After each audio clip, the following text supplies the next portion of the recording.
Cedar Falls, 1987. On a quiet street stood a house everyone avoided. The locals whispered about shadows that moved on their own, about voices in the walls, about families that never lasted more than a year. Then came the discovery.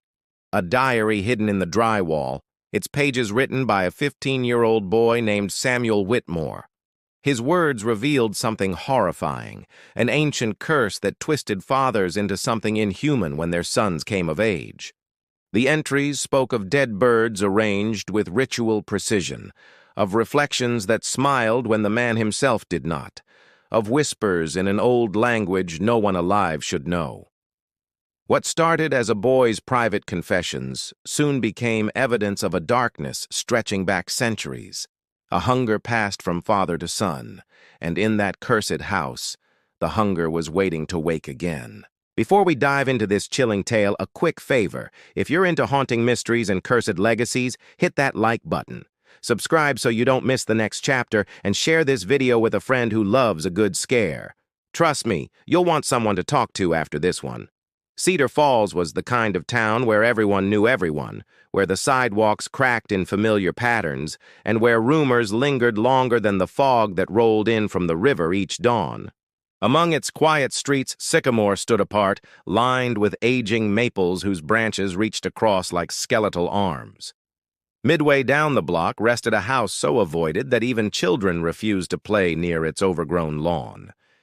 Paint peeled from the siding like skin shedding under relentless summers. Windows reflected light strangely, catching the sun at odd angles, sending fractured beams across the street. Locals whispered the glass didn't just reflect, it watched. Every new family that moved into the house left within months. Some said illness drove them away, others blamed accidents. But men at the diner swore it was fear, raw and unspoken, that forced them out. Neighbors avoided discussing details openly. Instead, they exchanged uneasy glances whenever the address came up. A mailbox, leaning crookedly at the curb, bore the faded name Whitmore, though no Whitmore had lived there in decades. To outsiders, it seemed like superstition, the kind of folklore small towns invent to spice up their dull streets. But to those who lived near, the unease was tangible, heavy as smoke. When a renovation crew arrived one spring morning, curiosity stirred among the locals. Men leaned on their fences, watching trucks unload ladders and lumber, whispering whether this crew would last longer than the others. Tommy Morrison led the team, a carpenter seasoned by years of restoring old homes. He had worked on sagging farmhouses, burned-out duplexes, and even one mansion rumored to be cursed. Nothing rattled him, or so he thought. His partner Jake teased him about Sycamore Street. "Maybe you'll finally meet your match," Jake joked, tossing a hammer into the bed of their truck. Tommy laughed, though a small part of him felt unsettled. The front door resisted opening, swollen by humidity, groaning on rusted hinges. Dust rolled out in a wave, thick and stale, carrying with it the odor of mold, smoke, and something faintly metallic. Inside, wallpaper peeled in long strips, curling like tongues. The floorboards moaned under their boots. Old photographs remained on the mantel, faces long faded, frames rusted. The air felt heavier with each step, deeper. Jake muttered about bad wiring and unstable foundations, but Tommy noticed something stranger. The silence. Even outside, birds had stopped singing. No breeze stirred. It was as though the house held its breath, waiting. They began demolition work cautiously. Hammers struck plaster, sending dust raining. Each blow echoed strangely, reverberating like they were inside a cavern larger than the house itself. Tommy shook it off, focusing on the job. It was during a routine swing that Tommy's hammer punched through more than expected. The plaster crumbled away too easily, revealing a hollow space within the wall where something unnatural had clearly been hidden. Jake called from below, asking if he'd found trouble again. Tommy didn't answer immediately. His hand reached into the cavity, brushing against plastic, rough paper, and something that felt like worn leather beneath his fingertips. Pulling carefully, he revealed a bundle wrapped in brittle plastic. Dust clouded the air as he peeled back the covering. Inside lay a diary, its cover cracked and warped but unmistakably preserved by time. The handwriting across the front was boyish, inscribed with "Keep Out" in bold marker. Tommy turned it over in his hands, feeling a chill as though the leather itself carried some residue of pain. Other items tumbled out, a handful of photographs, a small wooden box, cassette tapes labeled in uneven handwriting. Some read, "Evidence." Others bore only dates, all reeked of secrets waiting far too long. Jake climbed the stairs and froze at the sight. "Man, you better not be keeping that. This is police stuff." But his voice betrayed curiosity as he eyed the scattered relics on the floor. Tommy should have agreed, should have sealed the wall again, but something compelled him. With trembling fingers, he opened the diary to its first page. The ink, though faded, remained disturbingly legible.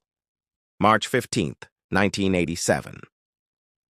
The entry belonged to Samuel Whitmore, a boy of 15. It began innocently enough, mention of school, friends, small frustrations.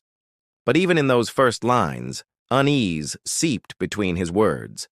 He described his father differently than before, his gaze darker, his voice heavier, his presence unsettling. Samuel wrote of shadows bending strangely when his father entered rooms, as though reality itself tilted around him. Tommy shut the diary quickly, chest tightening. He glanced at Jake, who smirked nervously, trying to mask his discomfort. "Creepy kid stuff," Jake muttered, though his eyes lingered too long on the words. The photographs told another story. Most appeared ordinary. Birthdays, baseball practice, family road trips. But others looked wrong. In one, Samuel's father stood at night, arms raised beneath symbols drawn on the garage. Another showed Samuel sleeping in bed. The angle was from inside the room, from a perspective no child should have taken. Behind Samuel's still form, a shadow loomed unnaturally, stretching across the wall like tar. The cassette tapes tempted them, but neither man reached for the player yet. The silence pressed in harder, and both swore the house had grown colder since they touched the diary's cover. Tommy shook his head, closing the book.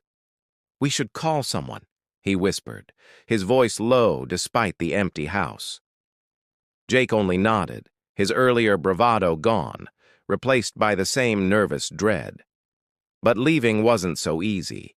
The front door they had opened with effort earlier now resisted, as though the house had swollen tighter, sealing them inside. The air grew thick with the smell of iron. Jake cursed, rattling the knob harder, while Tommy clutched the diary closer. He swore he felt heat radiating through its cover like a pulse, steady and ancient, beating faintly against his palm. From upstairs came a sound. Footsteps deliberate and slow. Both men froze, eyes darting to the ceiling. The house had been empty for years. Every neighbor confirmed it. No one should be inside. Tommy whispered Samuel's name without realizing, as though the boy who'd written the diary decades ago might answer. The only reply was another step overhead, closer to the staircase, heavier than any child's. Jake grabbed a crowbar, knuckles white, his usual humor gone. "We're not alone," he muttered, his voice cracking. Tommy didn't argue. He tucked the diary under his arm, unwilling to leave it behind. Together they backed toward the front hall. The shadows seemed thicker now, stretching unnaturally across the peeling wallpaper, their edges jagged like torn fabric. Every sound of the house groaning felt deliberate. The diary slipped slightly in Tommy's grip, opening to another page. Samuel's handwriting scrawled across it. "If you're reading this, he's still here. He doesn't die. He only waits for the next son." Tommy's breath hitched, his eyes locking with Jake's. The words weren't metaphor. They felt like prophecy, bleeding across decades. Upstairs, the footsteps stopped. Then came a low chuckle, deep and unmistakably male. The men froze in place. Neither dared to speak. The house itself seemed to lean closer, pressing down with unseen weight. Sycamore Street's darkest secret had stirred again, awakened by their intrusion. Tommy clutched the diary tighter, heart pounding. Jake raised the crowbar higher. And in that suffocating silence, both men realized something chilling. The story of Samuel Whitmore was not finished. It was waiting to continue. Tommy sat cross-legged on the dusty floor, the diary balanced carefully across his knees. He hesitated, then opened it again. The air thickened instantly, as though the very house recognized the inked words. The first entry seemed ordinary, a boy's musings about classes, friends, and the clumsy frustrations of growing older. But beneath the casual tone lurked something heavier, unspoken, pushing through the lines like rising water. Samuel described his father with the reverence of a son who once admired him deeply. Yet in the same breath, he hinted at unease. His father's gaze lingered strangely, his tone carried unfamiliar weight. He wrote of dinner tables where silence became oppressive, knives scraping against plates louder than conversation. His father's eyes, once warm, had grown shadowed, reflecting something older than anger, something Samuel didn't yet understand. As Tommy read, the atmosphere around him felt heavier. The room creaked in ways that didn't match shifting wood. Jake shifted restlessly nearby, his eyes darting toward the darkened staircase more than once. Another entry caught Tommy's eye. Samuel had written about walking into the kitchen one morning to find dead sparrows lined in a neat row across the windowsill. His father dismissed it as coincidence, but Samuel's writing insisted otherwise. He knew the house had no pets. He knew the arrangement was deliberate, precise, ritualistic. His words trembled with fear, his loops tightening as though his hand shook. The diary painted a portrait of a boy trying to cling to normalcy while realizing his world had cracked.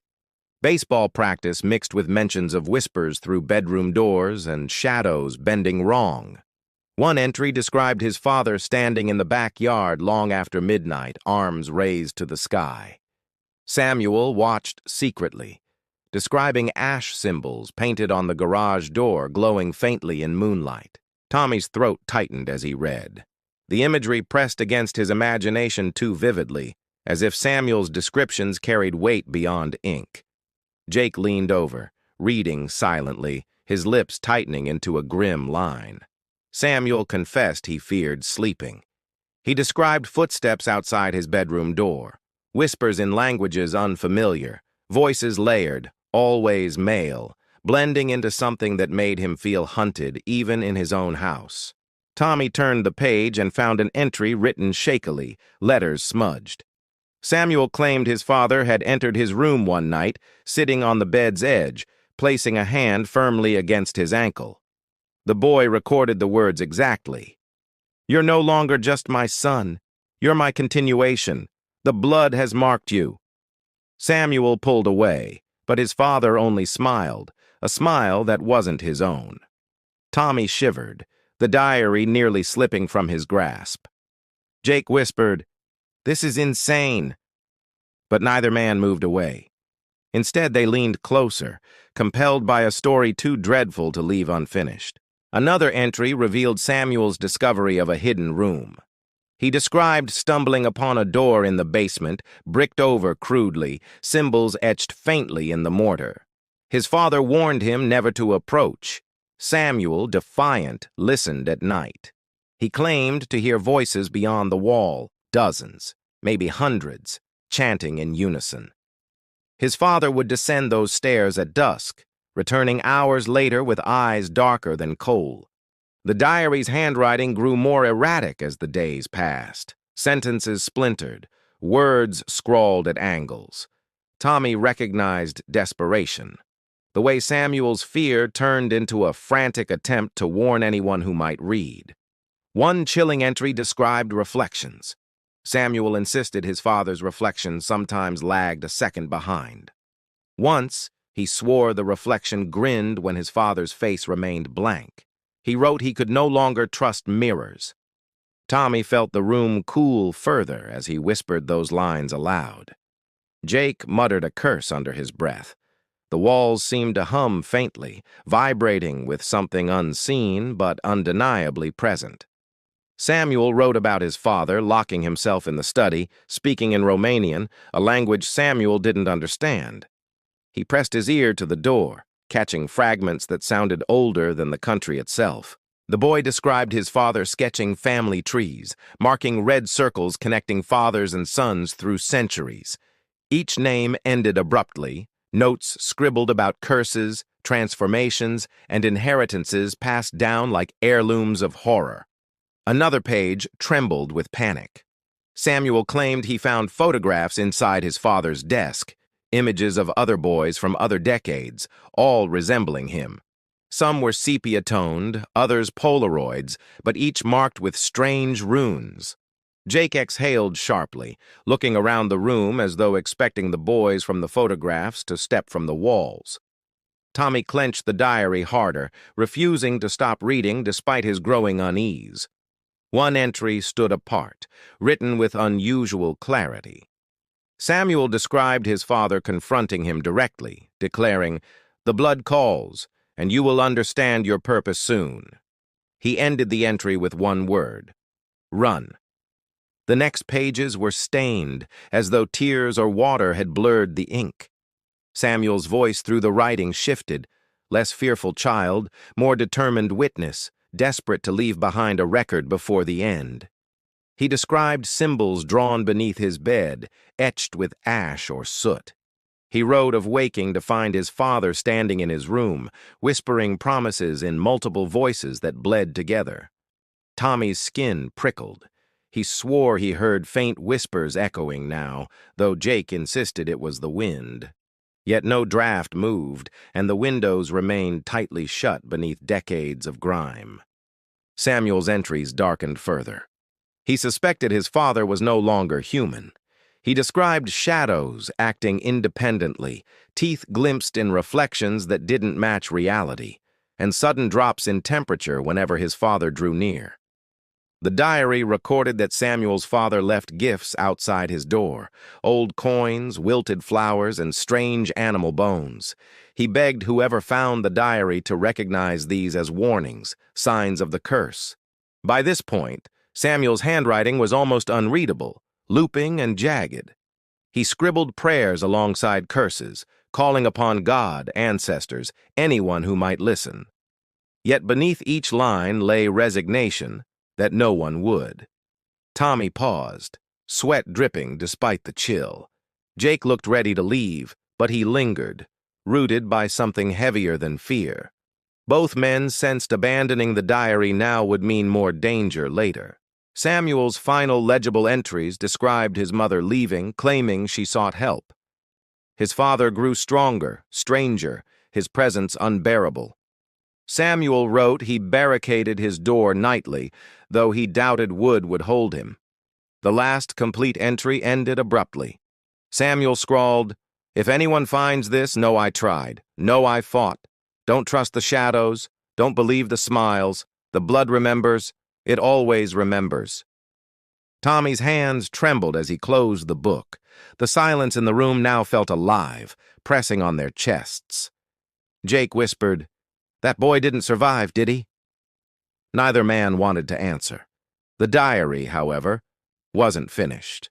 More pages remained blank, yet Tommy swore faint letters bled faintly through, as though words were still being written in real time, decades after Samuel's last desperate warning. Jake leaned close, his voice unsteady. "We shouldn't be here." But even as he said it, he couldn't look away. The diary pulsed faintly, warm in Tommy's hands, like something alive and watching. And then, from above, the heavy footsteps returned, deliberate, measured, impossibly familiar. The diary quivered as though reacting, and the low chuckle rolled again through the halls, undeniably male, undeniably still present. The house seemed to exhale as Tommy closed the diary, its walls groaning like lungs filling with stale air. Dust swirled lazily, catching beams of muted light that slipped reluctantly through cracked blinds. Jake wiped his palms on his jeans, the crowbar still clenched tightly. His eyes darted to the staircase where footsteps had echoed minutes earlier. The silence now felt louder than any noise. Tommy whispered that they should leave, but even as he spoke, his gaze stayed locked on the diary. The book pulsed faintly, warm, almost alive, as though urging him to keep reading. Jake swore under his breath.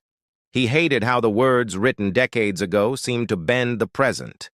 Every creak overhead, every flicker of shadow felt tied to Samuel's desperate scrawled warnings. The men listened carefully, straining for sound. At first, only silence pressed back. Then came it, a whisper, faint, layered, undeniably male. It drifted from upstairs, yet also seemed to seep through the walls themselves. Tommy froze, pulse racing. Jake muttered that it must be pipes or wind, though his voice cracked with doubt. The whispers grew clearer, syllables guttural, ancient, nothing resembling English or anything modern. They didn't speak in single tones. Instead, dozens of voices layered together, some deep as gravel, others higher but still male, blending into a chorus that vibrated the air like low thunder. Tommy's hands tightened around the diary. He remembered Samuel's entries about hearing voices from behind locked doors, chanting in strange languages. Hearing it now, Tommy realized the boy hadn't been imagining anything at all. Jake motioned toward the staircase, mouthing that they should leave. But the floorboards above creaked again, followed by a heavy dragging sound, as if something large was being pulled across the hallway. The whispers sharpened suddenly, rising in cadence. Both men staggered as though the air itself pushed against them. It wasn't loud, yet it pressed in their skulls, drilling behind their ears relentlessly. Tommy swore he recognized a name woven between the syllables, his own. He staggered, gripping the wall. Jake grabbed his arm, panic filling his eyes. "They're calling you," Jake hissed. "Don't listen." The air shifted colder. Breath clouded visibly before them, unnatural for springtime. The sound of fingernails scraping wood echoed from the upstairs hall, steady, deliberate, dragging itself closer to the staircase. Tommy forced himself to speak, asking who was there. The whispers responded instantly, merging into one masculine voice deeper than any human throat could carry. "We have always been here," it rumbled. Jake swung the crowbar nervously, pointing it toward the shadows. He barked out that the house was empty, but the answer came with another chuckle, low, humorless, identical to the one heard earlier. The men retreated toward the front door. Again, it resisted, immovable, as if swollen shut. Jake slammed his shoulder against it, grunting in frustration.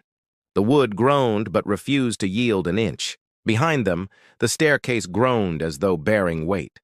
Slowly, step by step, something descended, though the shadows stretched too thickly to reveal its form.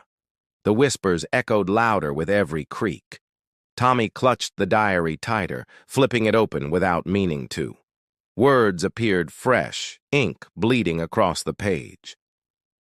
"They will whisper until you answer," it read. His stomach dropped with icy dread. Jake cursed, demanding what it meant, but Tommy had no answer. The diary pulsed hotter now, glowing faintly between his fingers. The whispers surged louder, demanding recognition, echoing their names relentlessly. From the staircase came the shape of feet, bare, pale, and undeniably human. Yet the legs above them blurred, stretching and folding like shadows refusing to align with flesh. The whispers grew almost unbearable. Tommy shouted for them to stop. Instantly, silence crashed across the house, so sudden it rang in his ears. The figure paused on the staircase, unmoving, hidden by shadow's edge. The diary quivered, flipping open to another page by itself. New handwriting appeared before their eyes, frantic, Samuel's voice across decades. "Don't answer. They take what you give. They need consent to enter." Jake's knuckles whitened around the crowbar. He whispered they had to burn the book. But before he could move, the whispers surged again, now echoing Samuel's name. then Tommy's, then Jake's, cycling endlessly. The figure stepped closer, still half hidden in gloom. Its voice rumbled across the walls, vibrating glass panes in their frames. "You are sons," it said. "You carry blood that remembers me." Tommy staggered, breath shallow. He recalled the family tree Samuel described, marked with red circles binding fathers and sons. He realized these voices weren't strangers. They were ancestors, bound to a curse older than memory. Jake shouted at it to leave them alone. The figure only laughed, a sound that fractured into dozens of voices, each belonging to men across centuries, each carrying hunger threaded with authority. The floorboards shook as the whispers intensified again. Tommy swore he saw faces within the shadows, male faces, all distorted, layered upon one another, eyes glimmering faintly like embers in a dying fire. The diary glowed brighter, nearly burning Tommy's hands. He dropped it to the floor, but instead of landing with a thud, it hovered an inch above, pages flapping wildly, though no breeze stirred. From its pages spilled voices, Samuel's among them. Clear, desperate, he shouted, "Don't trust him! Don't believe his promises!" The whispering chorus roared back, drowning his warnings with ancient syllables Tommy couldn't decipher. Jake swung the crowbar wildly at the staircase, but the figure recoiled like smoke disturbed, its form folding unnaturally before reforming again. Laughter reverberated, shaking dust loose from the ceiling above. Tommy grabbed the diary again, ignoring the heat. He screamed that they weren't sons of anyone cursed, that the line was broken. The whispers paused briefly, as though considering his defiance. Then came the response, deeper than thunder. "Every son belongs, every father returns. There is no breaking, only binding." The words shook the house's foundation, rattling glass until cracks snaked across panes. Jake pulled Tommy toward the door, slamming his shoulder again. This time it cracked slightly, light seeping through. But the whispers howled in fury, a storm of male voices shrieking their refusal. The figure lunged down the stairs, stretching unnaturally. Its limbs bent wrong, its face blurred between dozens of masculine features, some ancient, some modern, all layered into one grotesque, shifting mask. Tommy shoved the diary into his jacket, clutching Jake's arm. Together they forced the door with all their strength. With a final snap, it burst open, and daylight flooded violently inside. The whispers shrieked, recoiling as sunlight cut across the hallway. The figure faltered at the threshold, unable to cross. Its faces twisted in fury, hundreds of male mouths cursing in lost languages. Tommy and Jake stumbled onto the porch, gasping air that felt blessedly clean. Behind them, the door slammed shut by itself, rattling the entire frame. The whispers cut off instantly, silence flooding again. They staggered to the truck, hearts pounding. Jake cursed furiously, slamming his crowbar into the bed.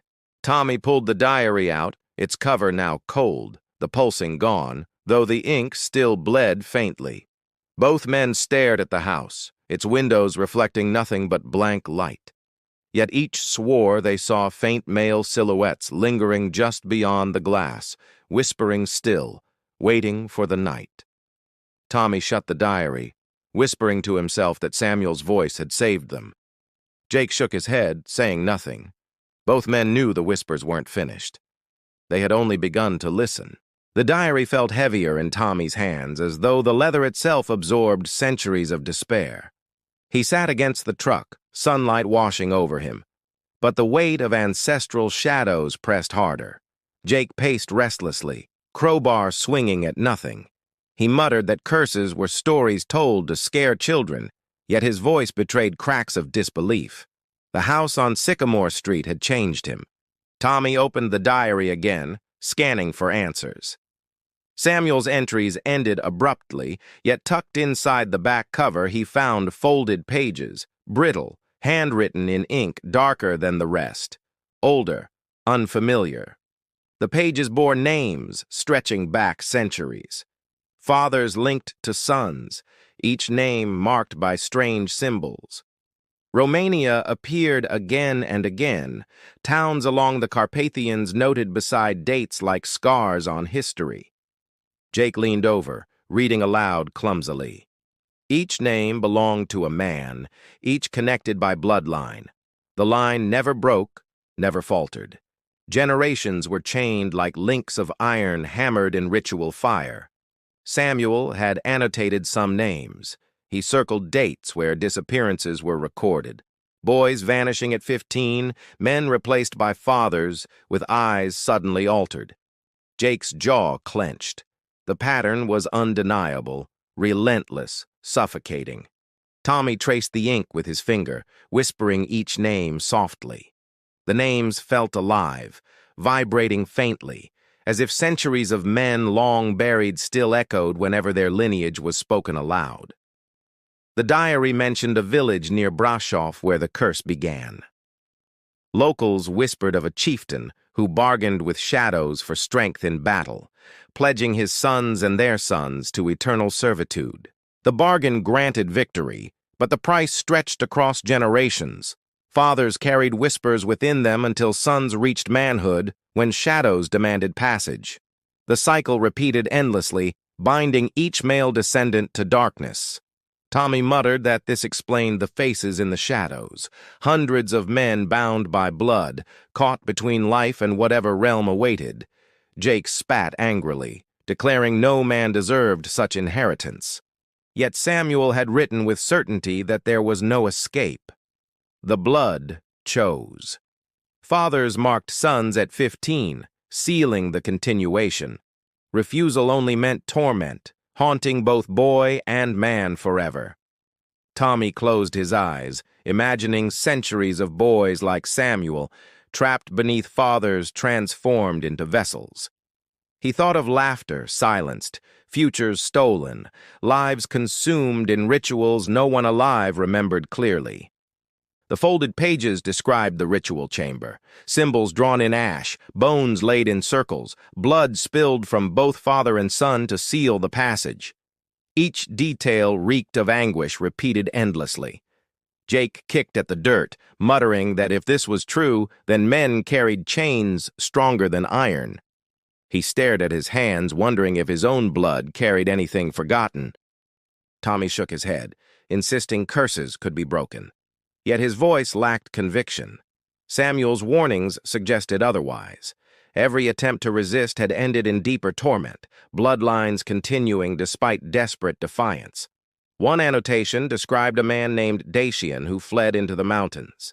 He avoided his father, severed contact, lived alone. Years later, villagers found his cabin burned, his body gone, ashes unclaimed. Another note mentioned a boy named Mihai, who fought his father during the ritual. Witnesses claimed he stabbed the man through the chest. But the body dissolved into smoke, and Mihai vanished. The cycle carried cruelty woven into inevitability. Samuel's final annotations ended with his own name circled in trembling ink, the word "end" scribbled beside it, as though daring anyone to prove history wrong. Tommy shut the diary, overwhelmed. Jake lit a cigarette, hands shaking. He muttered that their fathers were ordinary, hard-working men, not monsters. Yet a tremor of doubt betrayed fear beneath his words. The sun dipped lower, shadows stretching across the street. The Whitmore house loomed silently, its windows glinting faintly, as if countless unseen eyes pressed against the glass, waiting for darkness to cloak them. Tommy spoke softly, recalling Samuel's plea. Don't trust shadows. Don't believe smiles. He wondered if his own father's stern expressions had ever carried something older, darker, hidden behind the mask of discipline. Jake laughed bitterly, saying his father left when he was 6. Maybe the curse skipped him. Yet silence followed, heavy, making both men realize abandonment might not mean freedom at all. The diary trembled faintly again, as though aware of their doubts. Tommy flipped pages quickly, searching for hidden writing. Ink bled across one margin. Blood remembers across oceans. Distance doesn't break chains. Jake cursed loudly. Throwing his cigarette to the ground, he shouted that they weren't part of any Romanian line, that this was someone else's nightmare, but even he couldn't ignore the resonance inside. The folded notes described attempts to sever the curse: fire, exile, denial, prayer. Each failed. The whispers endured, binding tighter with every rejection, feeding on resistance as though defiance strengthened their hunger. Tommy realized Samuel's warnings weren't simply fear. They were resignation. The boy had uncovered truths stretching back centuries and understood he was merely another link, another son destined for the same shadowed fate. The wind picked up, carrying faint echoes. Both men froze, realizing the whispers followed them outside. The voices threaded through the air like smoke, faint but unmistakably male, ancient accents rolling beneath every syllable. Jake tightened his grip on the crowbar. He muttered that if this curse lived in blood, maybe spilling blood could end it. His eyes burned with reckless defiance, though uncertainty clouded beneath. Tommy shook his head, warning that violence had never ended cycles. The diary made that clear. Every attempt only deepened the bind. The curse thrived on anger, drawing strength from broken sons. The street fell eerily silent. Neighbors who once watched curiously from their porches had retreated indoors, curtains drawn, doors locked, as though the entire block recognized what the men now carried outward. Jake spat bitterly, whispering that they should burn the house to the ground, but Tommy reminded him Samuel wrote of fire. Flames had risen before, yet shadows always returned, stronger, hungrier. The sky dimmed further, twilight pressing against the horizon. The Whitmore house almost seemed to expand in the fading light, its silhouette stretching taller, windows glowing faintly like dozens of watching male eyes. Tommy closed the diary again, clutching it tightly. He swore faint heartbeats echoed inside, centuries layered together, every ancestor bound still pulsing. Jake backed toward the truck, unwilling to admit his legs shook. The whispers swelled faintly from the house, hundreds of voices overlapping in solemn chant. Their tones merged into a single declaration, chilling both men. Sons inherit, fathers return. The chain is eternal. Tommy staggered, knees buckling. Jake pulled him upright, muttering they had to leave now, but both knew distance wouldn't save them. Bloodline curses didn't recognize borders, only sons reaching the age of inheritance. Tommy looked down at the diary, Samuel's last plea echoing in his head. End the line, break the chain. But no instructions remained, only the weight of centuries pressing upon trembling hands. Jake turned the key in the truck ignition, engine roaring alive. The Whitmore house loomed in the mirror as they sped away, whispers fading behind them yet never truly silenced within their bones. The curse of bloodlines had followed countless sons before them, and as night fell across Cedar Falls, both men knew they weren't running from shadows. They were carrying them, unwilling heirs to eternity. The truck rattled to a stop outside Tommy's workshop. Both men sat in silence, engines ticking, hearts pounding from the echoes they swore still chased them down every street. Neither dared speak immediately. Jake finally broke the silence, muttering that the diary had to be destroyed. Yet even he couldn't stop glancing at it, tucked beneath Tommy's arm like a cursed child unwilling to leave. Tommy shook his head. Samuel left it hidden for a reason, he insisted. It wasn't just warning, it was proof. Without the diary, they had only stories, but with it, evidence remained undeniable. Jake spat angrily, but his eyes betrayed unease. He didn't like proof, didn't want confirmation that curses ran in bloodlines. Yet he followed Tommy into the workshop, the crowbar clanging against his boots. Inside, the air smelled of sawdust and old oil. Tools hung neatly across walls. The normalcy contrasted sharply with the diary's sinister weight. Still, Tommy laid it on the workbench carefully, reverently. They opened it again, spreading loose photographs across the table. Most showed Samuel's father, his eyes progressively darker, posture shifting, face elongating subtly until he looked like a stranger wearing familiar skin. Jake held one photo under the lamp. The father's reflection in the window behind him stretched independently, smiling grotesquely. Jake muttered a curse, dropping it quickly as though the paper itself burned. Other photos captured strange markings carved into basement beams, circles intersected with jagged lines, smeared with dark stains Samuel described as blood. Tommy traced them with a finger, uneasy at how fresh they seemed. Tommy inserted one cassette into an old player. Static hissed, followed by Samuel's shaky breathing. His voice broke as he whispered of rituals, whispers, his father chanting while shadows gathered in corners. The tape crackled, then captured a deeper voice. Male, commanding, layered with tones beyond human register. It spoke Samuel's name, demanding acknowledgement. Samuel whimpered, swearing he wouldn't answer. The tape ended abruptly, silence chilling. Jake slammed the player off, demanding they stop. But Tommy argued these recordings proved Samuel wasn't hallucinating.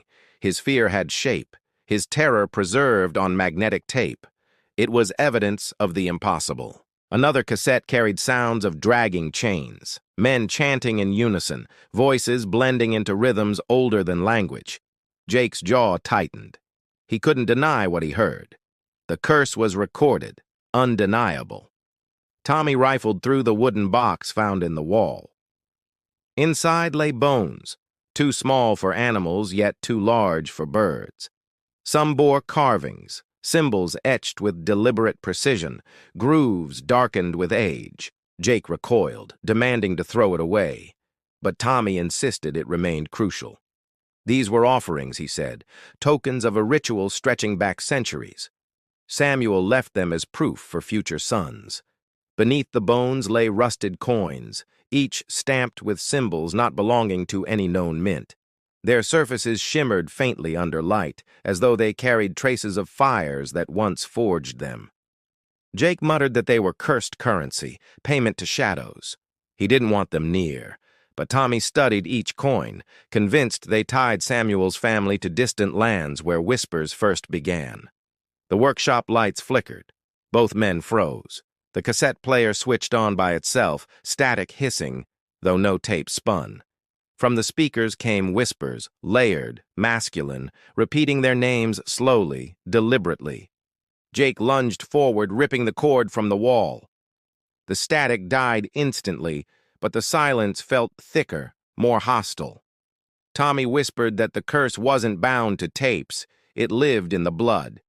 The diary fluttered open again, pages turning rapidly as though unseen hands flipped through.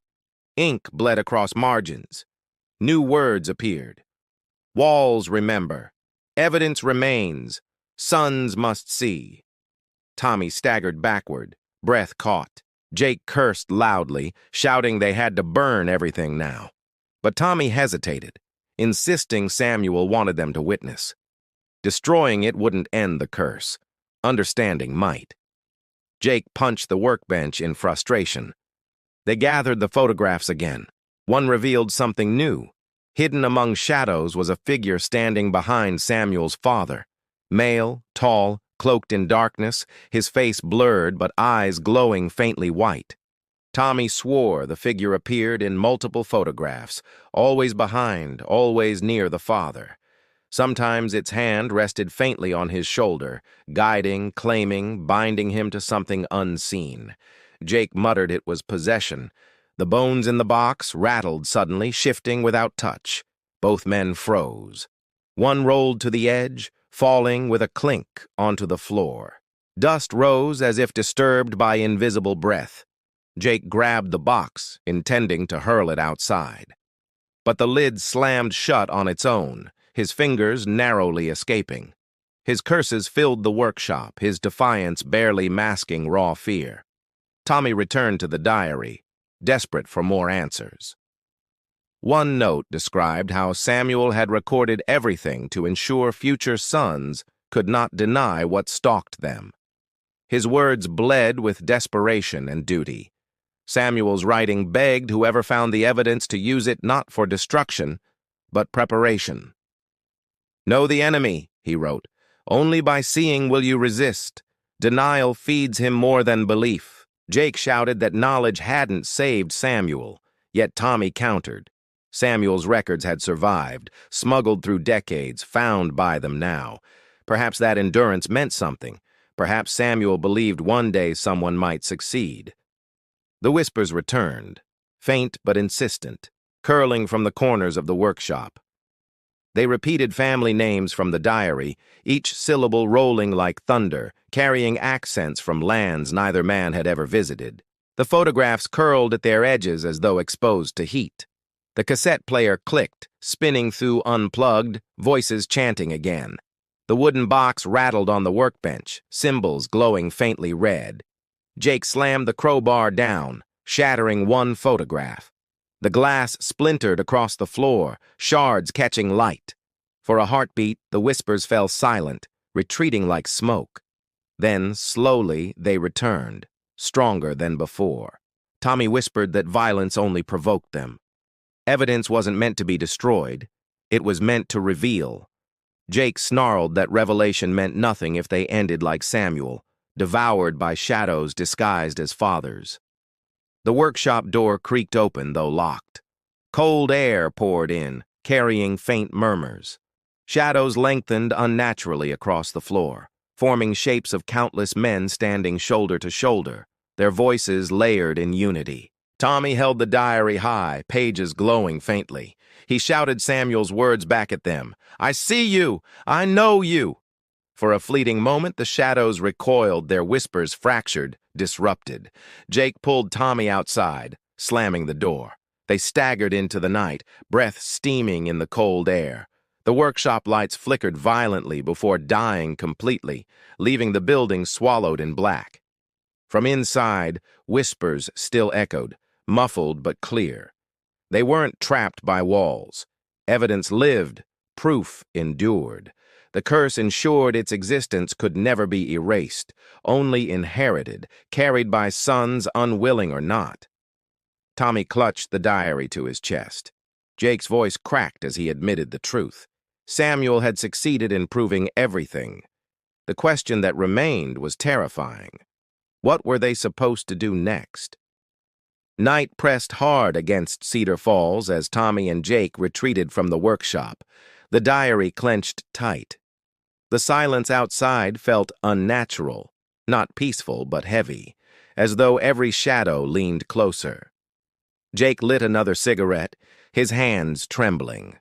He muttered that Samuel's father was the heart of everything, the living doorway. Yet what unsettled him most wasn't the father, it was what replaced him. Tommy nodded grimly. Samuel's entries hinted at something worse than corruption. They suggested a man's body remained, but his soul receded, hollowed out, leaving only a vessel occupied by something ancient and hungry. The phrase Samuel repeated, "It isn't him anymore," haunted Tommy. The boy described his father's posture shifting, smile stretching wrong, laugh echoing in tones layered with unfamiliar voices. It was his father's body, but not his face. Jake exhaled smoke into the cold night. He muttered that he'd seen soldiers lose themselves after war, eyes hollow, voices strange. But this felt older, darker, beyond trauma. It was possession wearing familiarity. Tommy returned to the diary, flipping to the most frantic entries. Samuel wrote that his father's reflection began moving seconds late, grinning when the real face remained still. The boy begged anyone reading to believe him. Jake rubbed his temples. He admitted he couldn't stop picturing his own father staring blankly at him. That thought made him sick. He wondered if any man could trust a familiar face again. The air stirred faintly, carrying whispers like static. Tommy's eyes darted toward the Whitmore house. Its windows glowed faintly, though no lights burned inside. Male silhouettes shifted, faint outlines pressing against warped glass. Samuel's tape echoed in Tommy's mind, the moment his father sat on his bed, whispering, "You are my continuation." That wasn't paternal. It was ritualistic, a declaration that his body no longer belonged to him. Jake spat bitterly, muttering that something stole men and wore them like masks. He wondered aloud how many fathers in history had been imposters, creatures wrapped in skin, smiling wrong while sons never noticed. Tommy trembled, admitting Samuel wrote of subtle changes first. Eyes lingering too long, footsteps heavier, hands colder.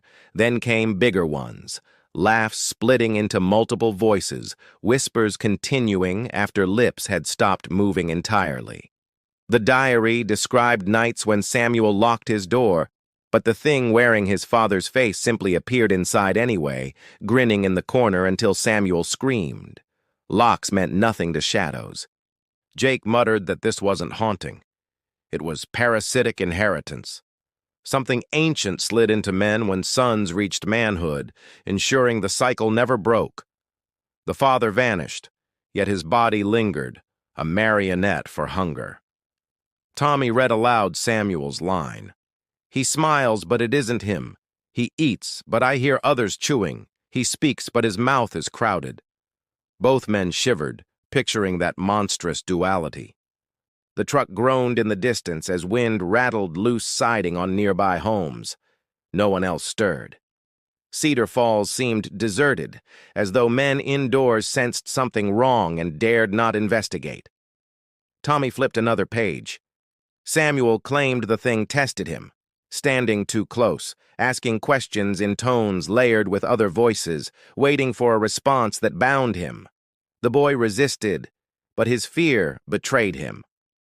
Jake cursed under his breath, gripping the crowbar. He muttered he'd swing at his own father if he ever caught him smiling wrong. But his voice cracked, betraying the impossibility of that courage. The diary's ink smeared across a desperate entry. Samuel wrote, "It wears him better now. My friends can't tell. They laugh at his jokes. They don't see the other mouths inside his." Tommy whispered that the thing wasn't just replacing fathers. It was perfecting the disguise until only sons recognized the wrongness. Jake's jaw clenched, realizing it explained why Samuel was alone, dismissed as paranoid. The night deepened. From the Whitmore house came a sound, laughter, unmistakably male but stretched, warped, echoing as though multiple throats layered together. It slithered across the street, curling into Tommy and Jake's ears. Both men froze. The diary slipped from Tommy's hands, landing on the ground. Pages flapped violently as though caught in a storm. Ink bled fresh, forming new words neither man wanted to read. Across the lawn, the front door of the Whitmore house creaked open. A figure stood in the frame. It looked like Samuel's father from the photographs, though decades should have made him dust. The figure smiled slowly, too wide, jaw creaking. His face blurred faintly, features sliding unnaturally before snapping back into place. He lifted his hand in greeting, though every finger bent at wrong angles. Jake lifted the crowbar, his cigarette falling forgotten. He hissed that they should run, but his legs refused to move. The figure's grin widened, revealing teeth too many for a human mouth. Tommy forced himself to kneel, grabbing the diary. Fresh ink scrawled across the open page. "That is not him. Don't speak. Don't listen. Don't answer." The warning came too late. The figure had stepped outside. The air grew heavy, suffocating. Every shadow stretched toward the figure as though bowing. Its laugh rolled again, splitting into dozens of male voices echoing at once. "Sons," it rumbled. "We continue." Jake gritted his teeth, swinging the crowbar through the air. But the figure didn't flinch. Instead, it tilted its head, eyes glowing faintly, expression curious, like a predator watching prey attempt defiance. Tommy clutched the diary, whispering Samuel's words. "Don't believe smiles, don't trust faces." He shut his eyes, refusing to look. The figure's laugh cracked louder, mocking, dozens of voices blending in cruel unison. Jake staggered backward, crowbar trembling. He muttered it wore Samuel's father-like clothing, stretching skin until it fit. Yet even as he spat curses, he couldn't stop staring into those shifting, malevolent eyes. The figure took another step forward, bare feet sinking into the lawn. Its shadow lagged behind, twisting, warping into dozens of shapes, faces of men screaming silently, trapped, layered within the darkness itself. Tommy yanked Jake's sleeve, dragging him toward the truck. The figure didn't chase. It only smiled, raising its head to the night sky, laughter echoing upward as though calling others hidden beyond stars. They slammed into the truck, doors locking. The engine roared alive. As they sped away, Tommy dared glance into the mirror. The figure still stood outside, grinning, face shifting endlessly, waiting for their return. Jake muttered shakily that it wasn't done with them. Tommy nodded grimly, clutching the diary close. Samuel's words weren't warnings anymore. They were promises fulfilled. The thing wearing his father's face still hunted sons. The town blurred past as they drove into the dark, but in the roar of the engine they still heard whispers, male voices, endless, layered, promising inheritance. The curse had their faces already chosen.